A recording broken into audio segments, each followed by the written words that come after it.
Welcome back to the channel, folks. Okay, this one has been on my radar for a short while now. The reviews have been insane for this film. And by the looks of the trailer, the posters, whatnot, this was definitely going to be a film that I had to see with my partner. I think the female perspective on this film is very important. Universal had the rights to this film for the longest time, and they actually ended up getting cold feet, which, in fairness, I sort of don't blame them after watching the film. Yes, it goes to some extreme places. You are not prepared. I really had the feeling I was going to enjoy this, and I'm pleased to report I definitely did. Like I said, I went to see it with my partner, and it's her favourite film of the year. Unironically, this film has definitely got a lot of substance. This one is directed by Coralie Farge, so if I'm getting that wrong. It stars Demi Moore playing Elizabeth Sparkle. Renowned for her aerobics show, faces a devastating blow on her 50th birthday as her boss, played by Dennis Quaid, fires her. After a near-fatal accident, a nurse gives her a mysterious number to ring. On the other end of the phone, she hears a voice offering her the substance, which promises to transform her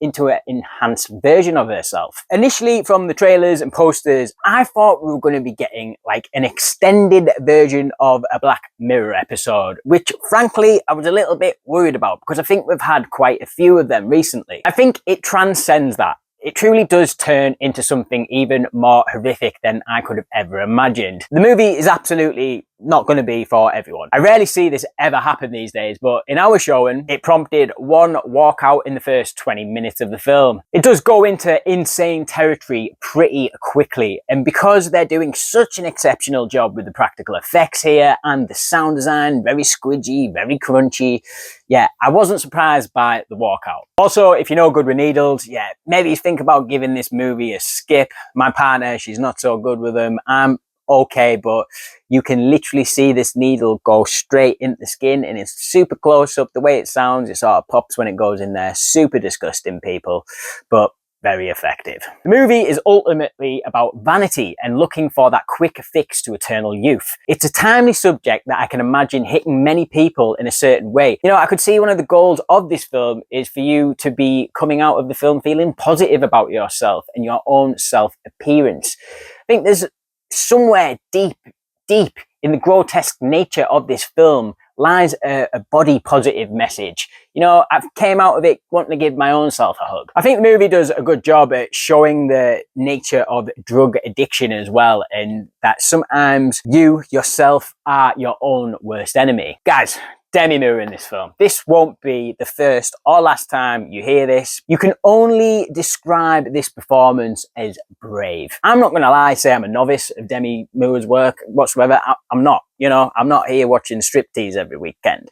But this has to be one of, if not the best role of her entire career. She goes to some lengths here that are truly like jaw on the floor. Margaret Qualley is fantastic too. She plays Demi Moore's younger, enhanced self, but she has got a shit ton of flaws that we see her navigate through in this film. She perfectly displays the almost grotesque innocence that the big producers are looking for. And one of these producers is played by the previously mentioned Dennis Quaid, who is frankly scarily good in this role. There's one scene early on in the film with him where he's eating shrimp. For a movie that goes to insane, grotesque heights, the shrimp scene almost completely done me in. That was taking it one step too far, man. The role was actually supposed to go to Ray Liotta before he passed away, and frankly, I think we could all agree that he would have done an amazing job here, but Dennis Quaid, you absolutely smashed it. Not only is there copious amounts of gore and blood, you know, plenty of things that make you go, oh my God, what the hell am I watching? For all that, there's some seriously heartbreaking moments as well that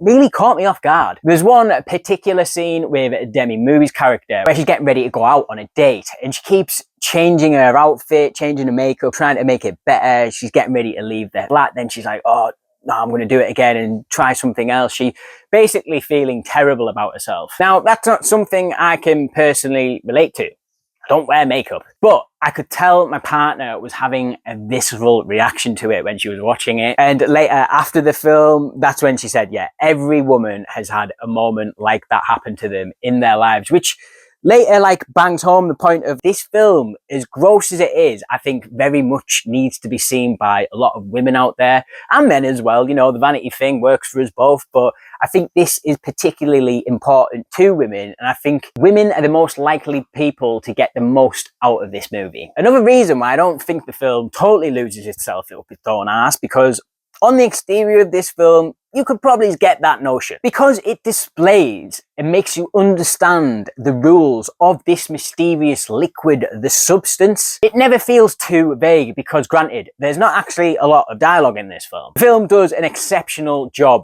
at visual storytelling, which isn't always for some, but it really does a good job of it here. So if I had any complaints, I think the ending could have been slightly better. I could see what they were going for there, but there's a certain sequence that happens in the last act, and I was a bit like, did we need that? Don't get me wrong, it's quite funny, which, yeah, this film is sort of funny in a way, guys, as well. There's a lot of satirical elements when it comes to this film, but that particular scene in the last act, I was a bit like, maybe a little bit too far, but how can you say too far with a film like this? I think the movie might be slightly too long as well. I think the first half an hour of the film could have been a bit tighter, and I think the last sort of act of the film could have been tighter as well. You know, I do think it's quite warranted of me to say as well that we do spend quite a lot of time in one location. Don't get me wrong, we do see bits of Hollywood, but personally, before going into the film, I thought we were going to see a lot more of it. Yeah, we don't. That's not a bad thing, and also that's sort of where the Fly connection comes in as well. Not just the body horror element of the Fly, but